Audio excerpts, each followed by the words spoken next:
Hello बच्चे लोग, कैसे हैं आप लोग। एक बार आप लोगों का फिर से स्वागत है टेरवेल इंस्टीट्यूट के यूट्यूब चैनल पर। जैसा कि पीछे थंबनेल तो आप लोग देख ही चुके होंगे, सेम थंबनेल आपके यहां पर भी है। क्या समझाने वाला हूं मैं आज मैं आप लोगों को क्लास 9th इंग्लिश बीहाइव का चैप्टर 1 की जो पोम है द रोड नॉट टेकन यहां पर एक्सप्लेन करने वाला हूं। और सबसे अच्छी बात, आप लोगों को यूट्यूब पर अलग अलग वीडियोस मिलते हैं, किसी पर चैप्टर एक्सप्लेनेशन होता है, कहीं पर पोएटिक डिवाइसेस होते हैं। मैं आप लोगों को मेरे होते हुए कहीं जाने की जरूरत ही नहीं है। मैं आपको यहाँ पर पोम का एक्सप्लेनेशन भी दूंगा, साथ में डिटेल पोएटिक डिवाइसेस बताने वाला हूं। आप सोच रहे होंगे डिटेल पोएटिक डिवाइसेस क्या है। एक्चुअल में क्या है कि सिर्फ पोएटिक डिवाइसेस नहीं बता दूंगा कि ये पोएटिक डिवाइसेस है कलर, नहीं। मैं आपको बताऊंगा कि हर एक पोएटिक डिवाइस से क्या मतलब होता है, ताकि एटलीस्ट जब आप नेक्स्ट टाइम अपनी कोई भी पोम पढ़े तो आपको फटाफट पढ़ते ही समझ में आ जाए कि ये इंजैपमेंट है, ये इसका ये है, ये इसका ये है। Right.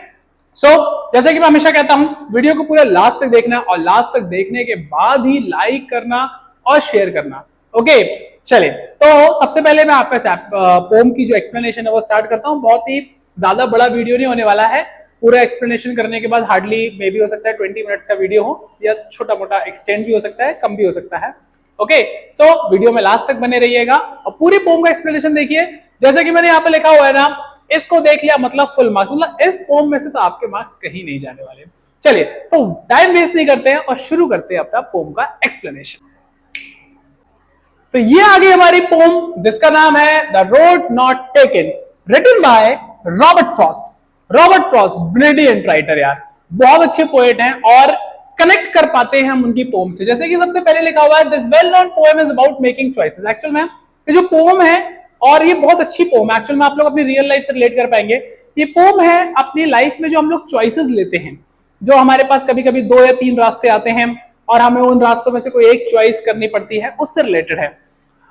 And choices that shape अस, वो चॉइसेस जो हमारी लाइफ को शेप करते हैं, मतलब कि उन्हीं चॉइसेस से हमारे लाइफ में अच्छा होने वाला है या बुरा, वो वहां पर दिखता है।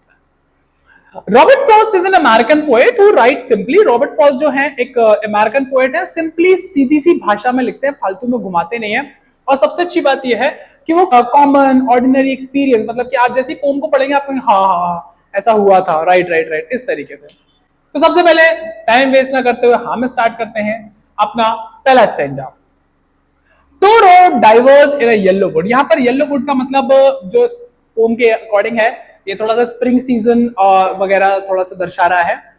And sorry I could not travel both and be one traveller long I stood and look down one as far as I could. तो यहां पर वो बता रहे हैं कि पोर्ट जो है वो एक जंगल में जा रहे हैं और वहां पर जो है 2 रोड जो है वो डाइवर्स मिल गए उनको। होता है ना, कभी कभी अपन भी जंगल वंगल जा रहे होते हैं या कहीं पर भी जा रहे होते हैं, रास्ते में एक रोड इस तरफ जा रहा होता है, एक रोड इस तरफ जा रहा होता है। तो अब इसको अपनी लाइफ से रिलेट कर पा रहे हैं। क्या वो बोल रहे हैं कि हमारी लाइफ में भी कभी कभी ऐसा होता है कि हमारी लाइफ में 2 चॉइसेस आ जाती हैं। हमारी लाइफ में 2 चॉइसेस आ जाती हैं और हमें उनमें से किसी एक चॉइस को चुनना होता है। And be one traveller I stood and look down as far as I could.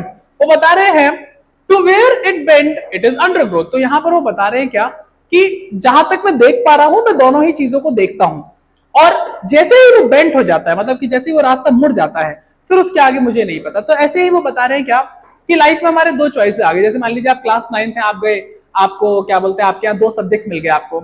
अब बताओ आर्ट्स लेनी है या कंप्यूटर्स लेनी है। अब आपको पता है कंप्यूटर्स लेंगे तो ऐसा होगा, आर्ट्स लेंगे तो ऐसा होगा, लेकिन एग्जैक्ट नहीं पता कि फ्यूचर में दोनों में से काम क्या आने वाला है। 10th पास करने के बाद कुछ लोगों को क्या बोलते हैं पीसीएम लेना होता है, कुछ लोगों को कॉमर्स लेना होता है, 2 रास्ते आ जाते हैं। अब 2 में से कौन सा चुनोगे, और इस चॉइस से आपकी पूरी लाइफ डिफाइन होती है। कॉमर्स लोगे तो क्या करने वाले हो, साइंस लोगे तो क्या करने वाले हो, 12th करने के बाद, ग्रेजुएशन करने के बाद फिर 2 रास्ते आएंगे, क्या बिजनेस करना है कि जॉब। अब एक रास्ता चुनना है, जॉब करना है या बिजनेस करना है। ऐसे करके हमारी लाइफ में अक्सर 2 चॉइसेस आती रहती है। सेकंड स्टेंजा है then took the other just as fair and having perhaps the better claim. अब यहां पर जो पोएट है वो कह रहे हैं कि फिर मैंने दूसरा रास्ता चुना और ये सोच के कि ये बेटर होगा। हमेशा भाई ऑब्वियसली बात, जब भी हम कोई रास्ता चुनते हैं तो हमारे दिमाग में एक थिंकिंग होती है क्या कि हाँ यार जो हमने चुना है वही बेटर होगा, ऑब्वियसली बात है। Because it was grassy and wanted wear. अब उन्होंने वो रास्ता क्यों चुना था, क्योंकि वो ग्रासी और वांटेड वेयर था। ग्रासी मतलब उस पे ग्रास ज्यादा थी, दूसरे रास्ते पे ग्रास कम थी, तो उनको लगा कि इस वाले रास्ते पे कम लोग गए हैं तो ये वाला शायद ज्यादा बेटर होगा, ये ज्यादा इजी होगा। though as for that the passing there had warned them really about the same, लेकिन वो बता रहे हैं कि थोड़ी दूर चलने के बाद मुझे क्या लगा कि लगभग लगभग दोनों एक जैसे ही थे। ओके, शुरुआत में मुझे लग रहा था। इसी तरीके से कभी कभी लाइफ में भी हमारे साथ होता है कि हम शुरुआत में किसी चीज को देखते हो हमें आसान लगती है और हम इसलिए उसको चुन लेते हैं क्योंकि वो आसान है। हमने क्या बोलते हैं कॉमर्स इसलिए ले लिया क्योंकि हमें लगता था कि मैथ्स बहुत हार्ड है, लेकिन वहां पर जाके जब हमने अकाउंट्स पढ़ा तो हमने कहा यार इससे अच्छा तो मैथ ही ले लेते हैं, ये भी तो वैसी ही है, राइट। तो बहुत बार ऐसा हो जाता है कि हम लोग आसान चीज समझ के ले लेते हैं लेकिन बाद में जाके रियलाइज होता है कि नहीं यार ये भी लगभग लगभग सेम ही है। थर्ड स्टेंजा है हमारा, and both that warning equally lay it in leaves no steps are trodden black O I kept the first for another day. हाँ, यहाँ पर वो बता रहे हैं कि मैंने ये सोच के ये रास्ता ले लिया था कि पहले मैं इस रास्ते पर चलकर देख लेता हूं, नहीं होगा तो दूसरे रास्ते पर चला जाऊंगा। ऐसा हमारी लाइफ में भी अक्सर होता है कि हम क्या सोचते हैं, चलो एक काम करते हैं, पहले नौकरी का ट्राई करके देख लेते हैं, नहीं लगेगी तो बिजनेस तो करना ही है। हम लोग भी हमेशा अपनी लाइफ में ऐसा करते हैं कि पहले एक रास्ता चुन लेते हैं, अगर ये नहीं वर्क किया तो दूसरा तो है। Yet knowing how way leads on to way, I doubted if I should ever come back। लेकिन यहाँ पर जो पोएट है वो बता रहे हैं कि लेकिन मुझे डाउट है कि मैं वापस भी आऊंगा, लेकिन हमेशा ऐसा नहीं होता है। हमेशा चॉइसेस में हमारे पास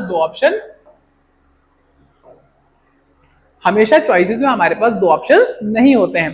कभी कभी हम एक ऑप्शन, जैसे कि आपने 11th में क्या बोलते हैं एक सब्जेक्ट ले लिया, तो अब वो थोड़ी ना आप क्या बोलते हैं 12th में जाके सब्जेक्ट को चेंज कर सकते हैं कि चलो अब मैंने ये ले लिया अब दूसरा वाला मैं अब ले लेता हूँ, पॉसिबल नहीं है। तो हमेशा ऐसा नहीं होगा। तो बोल रहे हैं कि आई doubted if I ever come back, हो सकता है कि मैं वापस ही ना आ पाऊं इस रास्ते से, तो मैं दूसरे रास्ते को मैंने रखा तो है लेकिन मैं उस पर जा ही ना पाऊं। लास्ट स्टेंजा हमारे पास, I shall be telling this with a sigh somewhere ages and ages hence. वो बता रहे हैं कि मैं हो सकता है कि बहुत सालों के बाद, मतलब कि बहुत सालों के बाद मैं एक सांस लेते हुए, चैन की सांस लेते हुए बोलूं कि two road diverse in a wood and I took the one less travelled by, कि मेरे सामने दो रास्ते थे और मैंने वो रास्ता चुना जो कि इजी था थोड़ा सा, मतलब जिसपे कम लोग चले थे, and that has made all the difference.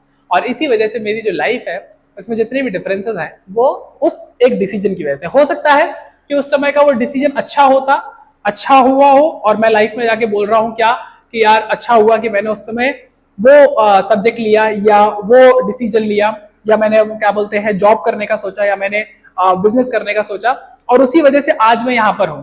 या हो सकता है कि फ्यूचर में जाके मैं पछताऊं कि उस समय मैंने ये गलत डिसीजन लिया था, उसी वजह से मैं आज यहां पर हूं। तो दोनों में से कुछ भी हो सकता है। हमेशा लाइफ में जब आपके पास दो चॉइसेस होना तो बड़ी ही सोच समझ के उन चॉइसेस को चुनिएगा।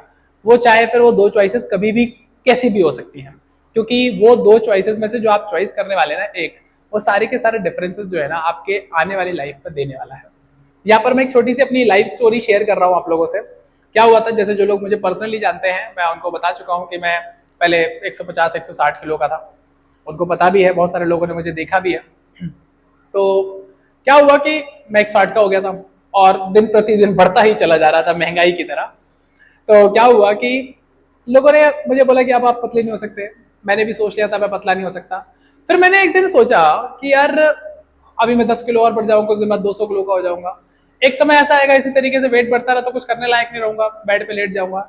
और हो सकता है कि उस दिन जब मैं बेड पे लेटा रहूं और मैं कुछ करने लायक ना हो, और तब मैं सोचूं कि काश मैंने उस समय कोशिश कर ली होती। बस यही एक चीज सोच के मैंने मेहनत करी। मैंने 1 साल पूरा मेहनत किया और वेट लॉस किया। मालूम क्या सोच के कि एटलीस्ट अगर मैं पतला नहीं भी हो पाया ना तो कम से कम मैं अपनी लाइफ में डला ये तो नहीं कहूंगा कि यार उस समय मैंने काश मेहनत की होती। मैं ये तो कह पाऊंगा कि यार मेहनत तो की थी, नहीं हो पाया भाई पतला तो क्या करूं, लेकिन मेहनत की और फल मिला। तो देखिए मेहनत करना अच्छी बात होती है। तो चॉइसेस जो लाइफ में ना बड़े ही ध्यान से चुनिएगा। चलिए, तो यहाँ पर हमारी जो पोम है वो खत्म हो गई है और जैसा कि मैंने आपको बताया था टाइम आ गया है पोएटिक डिवाइसेस का। आइए तो स्टार्ट करते हैं पोएटिक डिवाइसेस। ये आ गए हमारी पोएटिक डिवाइसेस। हम स्टार्ट करने वाले हैं द रोड नॉट टेकन की। इसकी पीडीएफ मैं डिस्क्रिप्शन बॉक्स में डाल दूंगा, तो वहां से आप आराम से इसके नोट्स भी प्रिपेयर कर सकते हैं। तो आप लोग को नोट डाउन करने की अभी कोई जरूरत नहीं है। हाँ, पीडीएफ लेने के बाद नोट डाउन कर लेंगे ज्यादा बेटर होगा। ठीक है, चलिए तो अब हम लोग शुरू करते हैं। सबसे पहले देखिए, जब हम पोएटिक डिवाइसेस में हम लोग क्या क्या पढ़ने वाले, यहाँ पर हम लोग राइमिंग स्कीम पढ़ने वाले हैं, सिंबॉलिज्म पढ़ने वाले हैं, एनाफोरा पढ़ने वाले हैं, इंजैम्पमेंट पढ़ने वाले, इमेजरी पढ़ने वाले, सिमिलीज पढ़ने वाले हैं, पर्सोनिफिकेशन पढ़ने वाले, इलिट्रेशन पढ़ने वाले। कितना कुछ नहीं पढ़ने वाले हैं यार। पोएटिक डिवाइसेस इतने सारे होते हैं, सोचो एकदम डिटेल में पढ़ा रहा हूँ। किसी ने नहीं पढ़ाया होगा तुमको इतना डिटेल में, पता है। चलिए, तो सबसे पहले हम लोग पढ़ने वाले हैं rhyming scheme.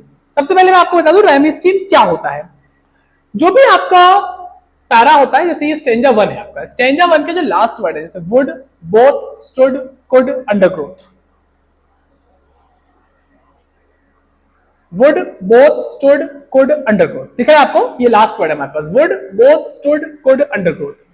Would, stood, could एक जैसा है, बोथ और अंडरग्रोथ एक जैसा है, तो इसको हमने रख लिया ए और इसको हमने रख लिया बी। तो ए बी, फिर ये एक जैसा ही है तो फिर से ए, ये भी सेम है तो ए, ये उस जैसा है तो बी, तो ए बी ए ए बी। तो आपके स्टेंजा 1 का जो राइमिंग स्कीम वो क्या है? A B A A B. Okay, अब तो आप लोग खुद ही बना लेंगे। अगर हमारे पास तीसरा कुछ होता तो हम उसको सी रख लेते नाम। ओके, चलिए यहां पर देखिए लास्ट वर्ड से हमारे fair, claim, where, there, same. Fair, claim, where, there, same. Same देखिए, फेयर, वेयर, देयर सेम हो गया तो ए ए ए, क्लेम और सेम सेम हो गया तो यहां पर बी और बी, तो ए बी ए ए बी। वाह क्या बात है, स्टेंजा 1 का भी राइमिंग स्कीम सेम है और स्टेंजा 2 का भी राइमिंग स्कीम सेम है, टेंशन ही खत्म। चलिए स्टेंजा 3 का देख लेते हैं। लास्ट अल्फाबेट्स हैं, लास्ट वर्ड्स हैं हमारे, lay, black, day, way, back. Lay, day, way same हो गया, 1 3 4 सेम हो गया, ए ए ए। सेकंड और फिफ्थ सेम हो गया, बैक और ब्लैक और back, B B. Third stanza का भी राइमिंग स्कीम सेम है, A B A A B. आइए फोर्थ स्टेंजा देख लेते हैं, 4 ही स्टेंजा थे ना। शाय, hence, I, bye, difference. Shy, I, bye, A A A, hence, difference, B B. बहुत बढ़िया, ए बी ए बी, मतलब कि पूरी पोम के हर एक स्टेंजा की जो राइमिंग स्कीम है वो सेम है, A B A A B. Okay, जय राम जय जय राम, ठीक है। चलो बहुत बढ़िया, तो ये तो लो सबसे इजी कर दिया हुआ है भैया। सबसे पहले अब हम लोग आ जाते हैं इसके बाद सिंबोलिज्म। अब सिंबोलिज्म क्या होता है? सिंबल्स। अब सिंबल्स मतलब जैसे कि अलग अलग चीजों के सिंबल्स बने हुए हैं। जैसे आप जाते हैं, आप क्या बोलते हैं, रेड लाइट पर आपने देखा लाल बत्ती जल रही है, वहां पर कहीं नहीं लिखा स्टॉप, लेकिन लाल बत्ती सिंबल क्या करती है? स्टॉप। ग्रीन हो जाती है, आप चले जाते हो, क्योंकि ग्रीन जो लाइट है वो क्या सिंबल दिखा रही है? गो, मतलब जाने का, राइट। इसी तरीके से व्हाइट कलर क्या है? शांति का प्रतीक। ब्लैक कलर क्या है? नेगेटिविटी का प्रतीक। ओके, तो सिंबल्स होते हैं हर एक चीज के। Symbolism is the use of symbols to signify ideas and qualities by giving them symbolic meanings that are different from their literal sense. Okay? अब यहां पर सिंबल्स हैं, मतलब कि यहां पर symbolize two roads diverged in yellow wood, ये एक वर्ड है। और यहां पर जो रोड है वो सिंबलाइज क्या कर रहा है आपको? चॉइसेस। क्या सिंबलाइज कर रहा है? Choices in life. आपकी लाइफ में जो चॉइसेस हैं, तो मतलब वो बता रहा है कि दो रोड्स डाइवर्स हो रहे हैं, तो यहां पर दो रोड्स नहीं हो रहे थे, क्या हो रहा था? पोएट क्या कह रहे थे? दो चॉइसेस आई हैं आपकी लाइफ में, राइट। तो सिंबोलिज्म समझ में आ गया आपको? Very good. Then comes to, note करने की अभी आपको कोई जरूरत नहीं है, मैंने आपको बताया पीडीएफ में आपको डिस्क्रिप्शन बॉक्स में दे दूंगा, वहां से आप लोग पीडीएफ ले लीजिएगा। एनाफोरा, क्या हो रहा? एनाफोरा। चलिए, the repetition of a word or phrase at the beginning of successive clause or sentence.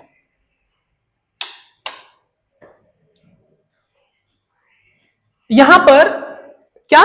Consonant, sorry, the repetition of a word or phrase, कोई भी ऐसा शब्द या फिर फ्रेज जो कि सेंटेंस के स्टार्टिंग में आए।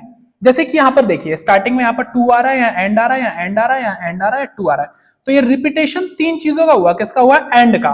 तो लाइन 2 3 4 के जो बिगिनिंग वर्ड है वो क्या है? एंड। और ये आपके क्या है? एनाफोरा। क्या है आपके? एनाफोरा।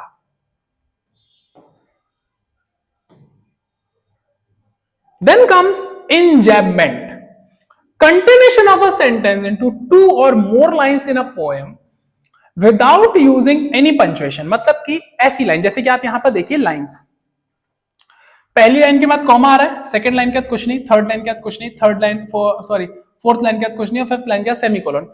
तीन ऐसी लाइंस है जिनके बाद में ना ही फुल स्टॉप है, ना कॉमा है, ना कुछ भी नहीं है। तो ये तीनों लाइंस आपकी क्या हो गई?